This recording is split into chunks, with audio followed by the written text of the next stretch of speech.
Being a parent, we all face this genuine concern, and sometimes we find that we have failed into some certains. ये अक्सर हमारे देश में हर parent से पूछे तो एक टाइम के बाद वो बोलते हैं कि कुछ तो कमी रह गई, वो क्या कमी रह गई। आज उसके बारे में हम थोड़ा डिटेल में बात करेंगे, थोड़ा समझने की कोशिश करेंगे कि कहाँ हमसे थोड़ी चूक हो जाती है। तो उसमें जो सबसे पहले आता है वो है कि हमारी कंट्री में we focus more on syllabus rather than values की बात हम कब करने लग जाते हैं, जब बच्चा बड़ा हो जाता है कि बच्चों को काश मोरल वैल्यूज़ बताया गया होता, बच्चों को शायद ज़्यादा स्टोरी बताया गया होता, या तो हम बोले होते थोड़ा भगवत गीता, कुरान या बाइबल पढ़ने के लिए तो अच्छा होता। तो ये कमी हमसे अर्ली एज में हो जाती है। So what as a parent we need to understand here, at the early age when the child goes to the school or sitting at home, the parent has to inculcate more on values rather than syllabus. This is the first thing where we are lagging and where we all have to work a lot. दूसरी चीज़ जो है, अगर आपने movie देखी होंगी तारे ज़मीन पे, उसमें वेरी कॉमन है कि दो बच्चे होते हैं उनके, and the parent especially the father used to compare with the elder one, and because elder one was good at study and the second one was not. So what here the concern we need to understand, हर कोई unique होता है, हर बच्चे में कुछ तो special होता है, पर हम अक्सर सिबलिंग्स के साथ, अपने कज़न्स के साथ अपने बच्चों को तौलने लग जाते हैं। हम कहीं ना कहीं कंपैरिजन ले आते हैं कि हमारा बच्चा इसमें अच्छा नहीं है, जब वो कर सकता है, दूसरे के बच्चे कर सकते तो मेरा बेटा क्यों नहीं कर सकता, मेरी बेटी क्यों नहीं कर सकती, वो पढ़ाई में इतने मार्क्स क्यों नहीं लाते हैं। सेम कंसर्न हम स्कूल में भी ले जाते हैं, हर जगह पे ले जाते हैं।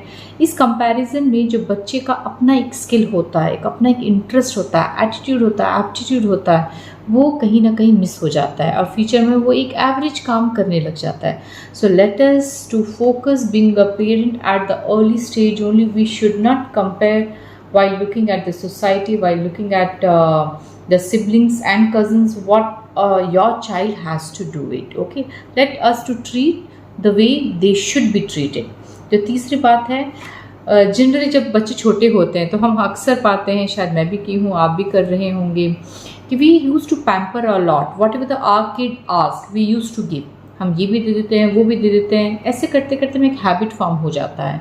और एक टाइम के बाद we have seen that child will show lot of tantrum, they will get angry, they will become very moody, they will be very demanding, but who has made them to do like that way? That was we only. हम कभी भी बच्चे को वैसे राह नहीं दिखाए जहाँ पे बच्चा कोई भी चीज़ पाने के लिए थोड़ा सा स्ट्रगल करे। So we did not allow the child to do that. So please encourage the habit. when your child asks for anything, the child has to literally work for that. उसको वो अचीव करना चाहिए जो आपसे करवाना चाहते हैं, उसके बाद उसको अप्रिशिएट कीजिए, उसको दीजिए। सो इससे एक हैबिट क्रिएट होगा जहाँ पे बच्चा गोल ओरिएंटेड होगा। तो ये भी हमारे में बहुत, हमारे पेरेंटिंग में थोड़ी कमी रह जाती है। Let us to focus on that. और चौथा जो चीज़ है जो मैं सोचती हूँ कि हर पेरेंट्स कहीं ना कहीं we all have to work a lot into that. If you understand, if you will check in yourself also, otherwise go in the park, in the movie, wherever. जो छोटे छोटे बच्चे होते हैं, बच्चा खाना नहीं खा रहा होता है तो हम फ़ोन दे देते हैं कि बच्चा फ़ोन देखते देखते खा लेगा। तो इससे क्या हुआ, बच्चे का एक हैबिट फॉर्म हो गया। So extra screen are, who has inculcated this habit? This is we only, no one else. Who asks the kid to watch? This is we only. हम टीवी देखते हैं बच्चों के आगे, हम और बच्चों को भी ये कॉमन लगने लग जाता है और उसमें उनको इतना इंटरेस्ट आने लग जाता है एक दिन के बाद कि they used to just spend their most of the time with the screen. So if we will work here also at the early age only, जब बच्चा टीवी देख रहा है, at least let us to limit that time. That's very important. Should not exceed, because we cannot deny now the world is all about the digital. So the child obviously will be going for the blue screen, but limit that.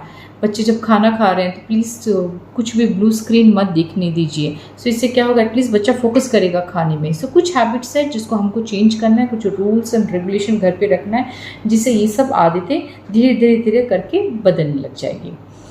उसके बाद जो बहुत important चीज़ है, very important thing which every parent has to work on that, and I also always feel that I need to work a lot into that. That is, never ever insult your kid in front of anyone. Generally what happens, obviously kids will do something wrong and all, but when you criticize, when you insult your kid in front of all, so the child will feel very humiliated, and because of that what will happen, एक respect चला जाता है। तो बच्चों को कभी भी insult ना करें किसी और के आगे, उसको समझाने की कोशिश कीजिए। बाद में जब चले जाते हैं पब्लिकली, कोई है नहीं, तब बैठा के समझाइए कि ये सब करना नहीं था, आपने जो ऐसा किया इससे ये हुआ, उसके डिमेरिट्स बताइए। पर लोगों के आगे हमको ये जो हमारा हैबिट है जो इंसल्ट करने का, स्पेशली इंडियन पेरेंट्स में बहुत रहता है सबके आगे गुस्सा करने का, तो उसको हमको वर्क करना है।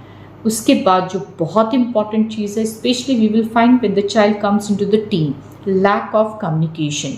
We feel that even the parents also, and we have found that the kids also won't feel comfortable to talk each other. इससे एक गैप आ जाता है, वो गैप इतना बढ़ने लग जाता है कि बाद में एक बिल्ड कर देता है बैरियर डिस्टेंस का। So kids won't share to the parents. We have seen when they come in the adult, जब बड़े हो जाते हैं बच्चे अवॉइड करने लग जाते हैं पेरेंट्स को, they used to start hiding the things actually. So ऐसे में हमको बहुत ध्यान देना है कि बच्चों के साथ जितना कम्युनिकेशन हम रखें, एक दिन में एटलीस्ट आधे घंटे के लिए, नहीं तो 15 मिनट के लिए, जब बच्चा कोई भी एज में है, एटलीस्ट हमको बात करना है। आप भी अपनी बातें रखिए, बच्चों को भी रखने दीजिए, तो इससे एक बॉन्डिंग क्रिएट होगा जो हमारे यहाँ पे बहुत कमी होती है, स्पेशली जब बच्चा टीन में आ जाता है। तो इसके लिए हम हर पेरेंट्स को काम करना बहुत ज़्यादा ज़रूरी है। Everyone has to work. उसके बाद जो इम्पॉर्टेंट चीज़ है जो आप भी नोटिस करेंगे, हमारे बच्चे इंडिपेंडेंट नहीं है, हम कोई भी काम देते नहीं हैं।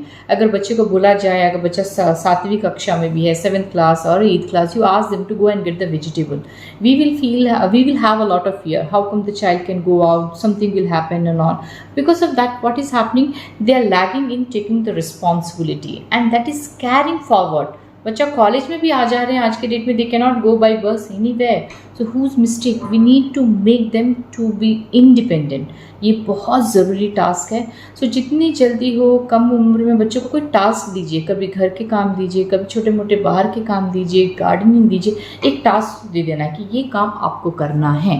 सो इससे क्या होगा, बच्चा इंडिपेंडेंट होने लग जाएगा। और बहुत जल्द, बहुत कम उम्र में देखेंगे आप ऐसे बच्चे बहुत बड़े ऑफिसर्स बनते हैं, they start their own business and all, because they became independent at early age. So let us to just focus on that being a parent. जो लास्ट सबसे इम्पॉर्टेंट चीज़ है जो हर इंडियन पेरेंट को मुझे लगता है थोड़ा फोकस करना है, we should not see the society when it comes to our kid. मैं जब ये बात बोल रही हूँ, यहाँ पे ये बोलना चाहती हूँ, हमारे बच्चे के जो सपने हैं, वो सपने आप 3 इडियट मूवी को ला सकते हैं वहाँ पे, कि बच्चों के सपने अक्सर हम अपनी फैमिली से रिलेटेड डाल देते हैं। सोसाइटी में जो हो रहा है, चाहे डॉक्टर बनना है, इंजीनियर बनना है, उस हिसाब से हम देखने लग जाते हैं। हम ये भूल जाते हैं कि बच्चे के अपने कुछ सपने हैं, उसका एक अपना इंटरेस्ट है, उसकी अपनी दुनिया है।